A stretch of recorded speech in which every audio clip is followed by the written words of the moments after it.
Sebelum melanjutkan, jangan lupa subscribe dulu, terima kasih. Bab 366 Kaisar ke-9 yang perkasa. Keenam orang ini semuanya adalah orang-orang hebat, mereka adalah eksistensi yang dapat membuat seluruh provinsi Jian berguncang hanya dengan hentakan kaki mereka. Di antara mereka adalah Tetua Agung Klan Sangguan, Sangguan Qingming. Selain Tiangang Yi, dua orang lainnya adalah dua prajurit jiwa tempur akhir dari Sekte Pedang Myriad.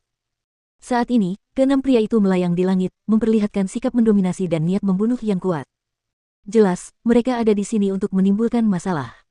Mungkin hanya prajurit terkuat dari klan Sangguan dan Sekte Pedang Myriad yang memiliki cukup keberanian untuk melepaskan niat membunuh mereka di luar istana bela diri. Lihat, mereka dari klan Sangguan dan Sekte Pedang Myriad. Bahkan kepala klan Sangguan dan kepala Sekte Pedang Myriad datang ke sini secara pribadi untuk Jiang Chen. Jiang Chen ini benar-benar tahu cara menarik masalah. Sangguan Seng dan Tiangang Yi adalah musuh terbesar satu sama lain, tetapi sekarang, mereka benar-benar bekerja sama karena seorang pemuda. Jika aku tidak ada di sini untuk melihatnya sendiri, aku tidak akan mempercayainya sama sekali. Karena kedua tokoh besar itu sekarang ada di sini, saya rasa tidak ada yang bisa menyelamatkan Jiang Chen. Bahkan Kaisar Agung harus memberi mereka muka. Semua orang saling berbicara, tidak ada yang bisa tetap tenang setelah melihat barisan itu. Meskipun hanya ada 6 orang, kekuatan mereka luar biasa. Di mana Jiang Chen? Minta dia keluar sekarang dan hadapi kematiannya. Tiangang Yi berkata dengan nada yang mengesankan.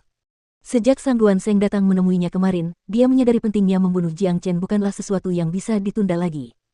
Oleh karena itu, dia mengesampingkan kebenciannya terhadap Sangguan Seng dan datang ke sini bersamanya.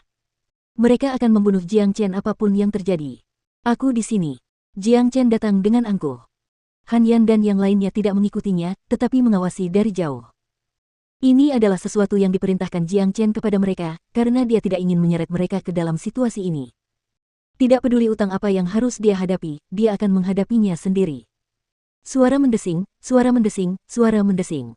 Semua orang langsung melirik Jiang Chen. Ini adalah pertama kalinya banyak dari mereka melihatnya. Sejujurnya, ada perbedaan besar antara penampilan Jiang Chen dalam imajinasi mereka dan kehidupan nyata. Dalam pikiran mereka, bahkan jika Raja Iblis yang kacau seperti Jiang Chen tidak memiliki 3 kepala dan 6 lengan, dia setidaknya harus memiliki tubuh yang tinggi dan berotot. Tidak seorang pun menyangka akan melihat seorang pria muda dan tampan. Jadi dia Jiang Chen. Dia baru berusia sekitar 17 tahun, sungguh jenius muda. Siapa yang mengira bahwa pemuda yang tampak tidak berbahaya ini sebenarnya adalah seorang maniak pembunuh? Mengapa dia datang ke istana bela diri? Apakah karena ada seseorang di sini yang benar-benar mendukungnya dari belakang? Namun, keluar sekarang tidak ada bedanya dengan mencari kematian. Banyak orang menunjuk dan mengomentari Jiang Chen. Kamu Jiang Chen. Sangguan Seng menoleh ke arah Jiang Chen, menatap tajam ke wajah Jiang Chen. Tatapannya seolah hendak mengiris Jiang Chen menjadi jutaan keping. Benar sekali, nama saya Jiang Chen. Apakah ada yang bisa saya bantu? Jiang Chen berkata dengan sikap tenang, membuat orang banyak benar-benar mengagumi keberanian dan kepahlawanannya. Ekspresinya sama sekali tidak menunjukkan kepanikan, dan jantungnya berdetak seperti biasa, meskipun ia menghadapi 6 prajurit jiwa tempur akhir. Seolah-olah ia hanya menghadapi 6 orang biasa. Hanya sikap ini saja yang pantas dihormati orang. Bagus, jadi kamu Jiang Chen, datanglah dan hadapi kematianmu. Tiangang Yi tidak banyak bicara, dia hanya merentangkan lengannya ke depan, melepaskan telapak tangan ilusi yang menutupi kepala Jiang Chen. Energi dahsyat dari para prajurit jiwa tempur puncak menyebar ke seluruh tempat, memenuhi seluruh langit di atas Gunung Wufu dengan tekanan tak terlihat dan menyebabkan orang-orang mulai bernapas dengan berat. Jiang Chen menyipitkan matanya. Dia hanya berdiri di sana tanpa bergerak sedikit pun, karena dia tahu seseorang akan muncul. Selain itu, dengan kekuatannya saat ini, bahkan dengan pedang suci surgawi, tidak mungkin dia bisa menandingi para pejuang jiwa tempur akhir ini. Tiangang Yi, menurutmu apakah pantas untuk mencoba membunuh seseorang di istana bela diri? Tepat pada saat ini, sebuah suara yang kuat bergema dari dalam istana bela diri. Pada saat yang sama, sebuah telapak tangan ilusi besar muncul dan berbenturan dengan telapak tangan raksasa Tiangang Yi, mencegahnya bergerak lebih jauh. Setelah itu, tiba-tiba muncul sosok di samping Jiang Chen dengan cara yang menyeramkan. Cara pria ini muncul sungguh aneh, seolah-olah dia adalah hantu. Tidak seorang pun dapat mengetahui bagaimana dia melakukannya. Pria itu mengenakan jubah emas, dan rambutnya diikat menjadi sanggul. Dia tampak berusia 40-an, dan ekspresi mendominasi terlihat di wajahnya. Dia tidak lain adalah Wu Jiu. Kakak Jiu. Jiang Chen tersenyum pada Wu Jiu. Dia tahu itu, dia tahu Wu Jiu pasti akan muncul. Kakak, kamu benar-benar mengejutkanku dengan pertumbuhanmu yang luar biasa, kakakmu merasa sangat bahagia untukmu. Namun, kamu benar-benar tahu bagaimana cara membuat masalah. Wu Jiu berbicara kepada Jiang Chen dengan sorot mata penuh pujian. Dia tahu Jiang Chen bukanlah orang biasa sejak mereka bertemu di neraka Inferno. Cepat atau lambat, Jiang Chen akan benar-benar berkembang menjadi seorang pejuang yang luar biasa. Namun, menilai dari apa yang dia rasakan sekarang, dia sebenarnya telah meremehkan Jiang Chen. Kecepatan pertumbuhan Jiang Chen, sederhananya, gila. Meskipun dia sangat gembira, tetapi ketika dia memikirkan semua hal yang telah dilakukan Jiang Chen, Wu Jiu tidak dapat menahan diri untuk menggelengkan kepalanya, seolah-olah dia sedang sakit kepala. Apa? Kakak Jiu. Kakak laki-laki. Cara kedua pria itu menyapa satu sama lain benar-benar membuat pikiran semua orang kacau. Siapa orang itu? Dia adalah Wu Jiu, Kaisar ke-9. Kepala istana-istana bela diri. Tidak peduli gelar mana yang dipilih, mereka semua adalah yang tertinggi, dan tidak ada yang bisa mendekati mereka. Di seluruh benua timur, hanya segelintir pria yang bisa memanggil Wu Jiu sebagai saudara. Ya Tuhan, Jiang Chen adalah saudara kepala istana. Bagaimana ini bisa terjadi? Hebat, ini benar-benar hebat.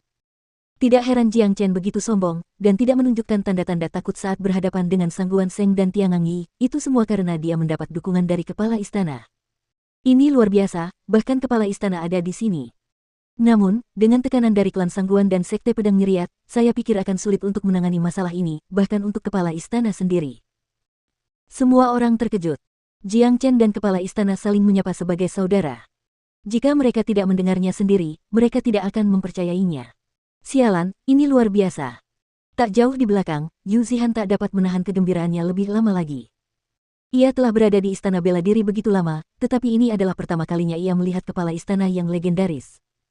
Dan ketika ia mengetahui bahwa kepala istana sendiri membantu Jiang Chen, ia dan kelompoknya langsung merasa lega. Sepertinya Sang Guan Sheng dan Tiangang Yi sudah menduga akan bertemu Wu Jiu, jadi mereka tidak bersikap terkejut.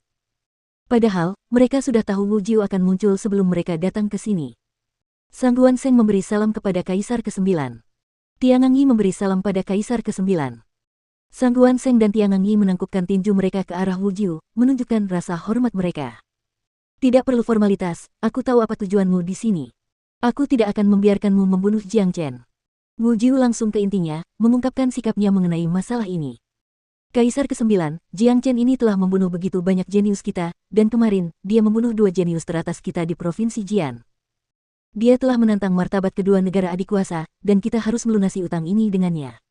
Sikap Sang Guan Sheng tegas. Aku akan membayar apa yang telah dilakukan Jiang Chen kepada kalian berdua. Mengenai Jiang Chen, dia adalah saudara angkatku, kalian semua menyerah untuk membunuhnya. Apa yang diucapkan Wu Jiu sangat jelas, kurang lebih seperti ini, kalian pulang saja dan tidur sekarang. Kaisar ke-9, kurasa sebaiknya kau pikir-pikir dulu sebelum mengambil keputusan, jangan biarkan junior ini membahayakan hubungan harmonis kita. Apa yang telah dilakukan Jiang Chen hanya bisa dibayar dengan nyawanya, alasan kita datang ke sini adalah untuk membunuhnya, dan kami harap Kaisar ke-9 tidak menghalangi jalan kami. Kata Tiangang Yi. Bagaimana jika aku tidak setuju denganmu? Apa yang akan kalian lakukan? Jangan bilang kalian benar-benar punya nyali untuk menyerang saudaraku di istana bela diri. Wu Jiu mendengus dingin. Hidupnya telah diselamatkan oleh Jiang Chen, dan sekarang seseorang mencoba membunuh penyelamatnya, omong kosong baginya. Wu Jiu tidak akan pernah membiarkan itu terjadi. Ekspresi Sang Guan Sheng dan Tiangang Yi berubah menjadi buruk. Mereka tidak pernah menyangka sikap Wu Jiu terhadap masalah ini begitu tegas. Mereka tidak cukup berani untuk menyerang seseorang di istana bela diri. Kita tidak berani melawan Kaisar ke-9, tetapi terlepas dari itu, kita harus mendapatkan keadilan atas apa yang telah dilakukan Jiang Chen. Jika Kaisar ke-9 bersikeras tidak membiarkan kita membunuh Jiang Chen, kita hanya dapat melanjutkan ke dinasti Martial Saint dan bertemu dengan Kaisar Agung, kita akan meminta dia untuk memberikan kita keadilan. Sang Guan Sheng berkata dengan suara keras. Baiklah, kalau begitu kalian pergi saja ke Kaisar Agung. Perkataan Wu Jiu mengejutkan Sang Guan Sheng dan Tiangang Yi sejenak. Mereka mengira Wu Jiu akan ketakutan saat mereka menyebut Kaisar Agung, tetapi mereka tidak pernah menyangka dia akan bersikap begitu tegas. Sepertinya mustahil bagi mereka untuk membunuh Jiang Chen hari ini. Kaisar ke-9, kusarankan kau berpikir 2 kali. Aku tahu orang ini juga telah menyinggung putra Kaisar ke-10, dan kemarin, dia juga memukuli putra Kaisar ke-7. Jika kita membawa semua ini ke dinasti Martial Saint, kurasa kau juga tidak bisa melindunginya. Tiangang Yi mulai marah. Kalau saja bukan Wu Jiu yang sedang diajaknya bicara, dia mungkin sudah menyerang sekarang, tanpa membuang waktu lagi. Biar ku ulangi lagi, Jiang Chen adalah saudara angkatku, dia telah menyelamatkan nyawa ayah sebelumnya, dan tidak seorang pun diizinkan membunuhnya di depan ayah kecuali kau membunuhku terlebih dahulu. Belum lagi, dia hanya membunuh beberapa orang. Bahkan jika dia membuat lubang di langit, ayah akan tetap berdiri di depannya, tidak seorang pun dari kalian yang bisa membunuhnya di depanku. Jika kau ingin pergi ke Kaisar Agung, pergilah sekarang, dan pergilah dari tempatku. Wu Jiu mendengus dingin. Dia sama sekali tidak sopan bahkan saat menghadapi Sang Guan Seng dan Tiangang Yi, dia hanya meminta mereka untuk pergi dari tempatku. Kakak, ayo kita kembali dan minum bersama. Wu Jiu meraih lengan Jiang Chen dan terbang kembali ke istana bela diri, meninggalkan keenam pria yang marah itu. Jiang Chen merasa tersentuh, Wu Jiu berkata dia akan berdiri di depan Jiang Chen bahkan jika dia membuat lubang di langit, ini benar-benar menyentuh hati Jiang Chen. Ini adalah apa yang akan dilakukan seorang saudara sejati. Apa-apaan ini? Kepala istana adalah pria yang sangat hebat. Yu Zihan merasa seolah-olah sebuah bom telah dijatuhkan padanya karena apa yang didengarnya. Haha, aku tidak pernah menyangka kepala istana akan menjadi pria dengan karakter seperti itu, aku menyukainya. Tidak heran Little Chen sangat mempercayainya. Nangong Wentian tertawa terbahak-bahak.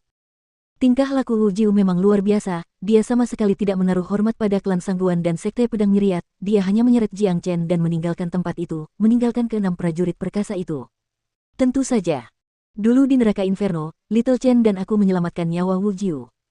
Tanpa kami, dia akan mati di ruang poisonous miasma itu. Karena Little Chen sekarang dalam masalah, dia harus bangkit dan menyelamatkannya. Ekor besar si kuning besar bergoyang maju mundur saat dia berbicara. Tapi sejujurnya, dia juga tidak menyangka Wu Jiu adalah pria yang sangat intens.